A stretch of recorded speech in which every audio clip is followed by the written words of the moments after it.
La belle Adjovi, bienvenue, bonjour. Et vous entendez ce matin le refrain de la contestation, c'est avec les Comoriens. Bonjour Winner Abessi, chers téléspectateurs, bonjour.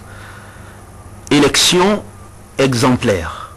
C'est sur ce ton de triomphe et de satisfaction que la présidence comorienne a qualifié la double élection présidentielle et de désignation des gouverneurs tenue ce dimanche dans les 3 îles de l'archipel, la Grande Comore, Anjouan et Moélie. À l'issue du premier tour de la présidentielle qui a lieu le 7 novembre, et dans la pure spécificité comorienne, 3 candidats ont sorti la tête de l'eau pour le second tour. Il s'agit de l'homme du régime, Iki Lilou Douanine, et de 2 autres de l'opposition, à savoir Mohamed Saïd Fazoul et Abdou Djabir. S'ils sont tous d'accord pour reconnaître que le scrutin de ce dimanche s'est bien déroulé dans la Grande Comore et à Moélie, les 2 candidats de l'opposition contestent d'avance les résultats d'Anjouan, où il aurait été question de fraude massive au profit du candidat du pouvoir. Qu'en est-il exactement?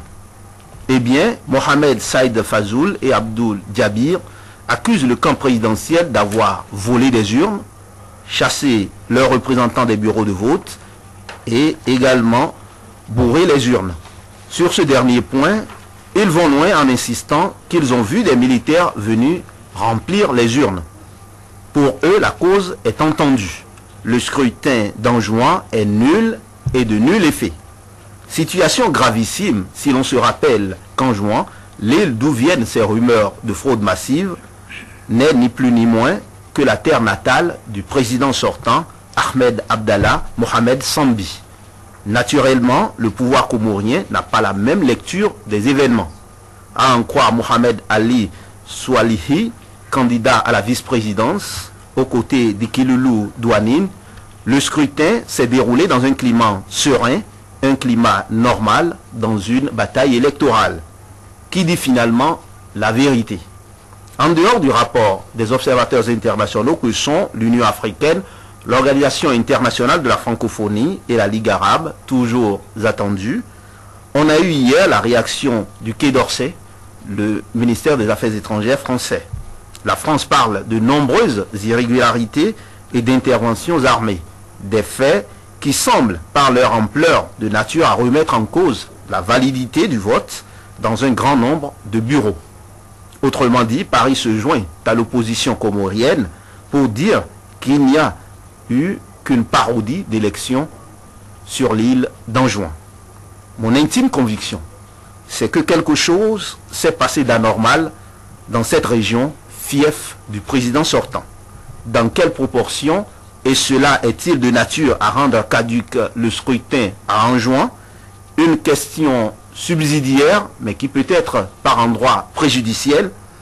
Est-ce possible que des hommes armés bourrent des urnes, empêchent des représentants du camp adverse d'accéder au bureau de vote et que cela ait pour conséquence, in fine, l'annulation du scrutin dans toute une île?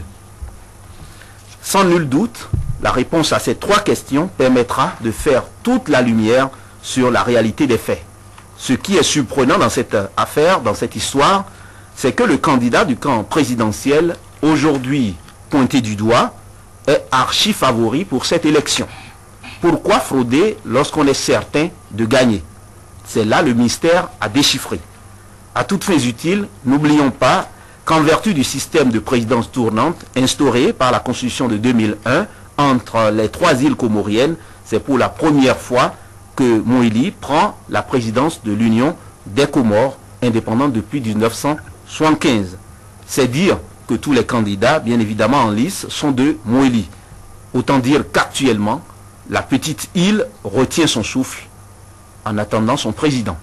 3 petits bouts de terre, c'est cela, les îles Comores, c'est la Grande Comore, c'est Moélie et c'est Anjouan. Et cette fois-ci, c'est le tour de Anjouan de donner à la Moélie, de Moélie, de donner la plus petite, de donner à la République des Comores un président. On vous aura compris, mais pourquoi est-ce que vous avez choisi le titre le refrain de la contestation. C'est quoi? Il y a une tradition de contestation? Oui, le refrain de la contestation, parce qu'on a beau parler de l'île des Comores, c'est un prolongement, on considère ça comme un prolongement de notre continent.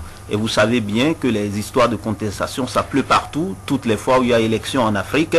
Et une question intéressante, parmi les 3 questions que j'ai posées tout à l'heure, est-ce qu'il est possible dans une élection que des hommes armés empêchent les électeurs d'aller voter, que les hommes armés bourrent les urnes et que les hommes armés mettent le grappin sur tout ce qui bouge? C'est une question très intéressante en 7 ans qui courent. André Dossa, un premier tour cantonné à Moélie, un second tour pour les 3 îles, mais avec 3 candidats. Est-ce que le modèle comorien peut être reproduit ailleurs? Non, je pense que c'est un modèle qui correspond bien aux réalités de cet archipel. Vous savez, c'est un pays quand même assez particulier. Ils ne sont pas tellement nombreux, mais ils ont plus de problèmes que même des pays beaucoup plus importants. Donc, tout simplement, il va poser une question. Est-ce que parce que des hommes armés auraient bourré les urnes, qu'on aurait chassé des assesseurs de camps d'en face, de l'opposition, des bureaux de vote, ça suffit pour annuler une élection? Je pense que il faut annuler une élection quand un certain nombre de fraudes sont réunies. C'est clair. À remettre en cause la sincérité. Pourquoi c'est justement dans la localité de Sambi que ces fraudes-là sont relevées? Donc ça coule de source. Pour finir. Oui, on en parle vraiment le temps. Mais je tiens à dire quand même qu'il n'y a pas de fumée sans feu. C'est tellement qu'il y a des problèmes, et surtout que les dénonciations viennent de l'opposition, et que c'est le candidat, le dauphin d'Abdallah, qui est beaucoup plus indexé dans cette affaire-là. Mais les Comores ne méritent pas ce destin, parce que vous savez, c'est un pays, cette île a été longtemps traumatisée par les coups d'État. Bob Dina était passé par là, et il y a eu une mauvaise gestion aussi d'Abdallah, il y a tellement de problèmes, mais aujourd'hui je pense quand même que ça ne va pas finir dans la violence, parce que Ribert a eu raison de le souligner tout à l'heure. Nous sommes aujourd'hui dans la saison des contestations. Haïti, la Côte d'Ivoire, Boniaï devrait être là-bas maintenant. C'est pas toujours fantaisiste. C'est pas toujours oui, c'est vrai que c'est pas toujours fantaisiste, mais reste quand même à gérer ce cas comorien. Très bien, chers amis, merci. Merci à vous tous. Et à demain, on s'interrompt un court moment, et après ça, ce sera un invité. Ironie Agossa viendra à nous jusqu'ici. Il y aura la page santé, il y aura le rendez-vous des sports et la revue de presse.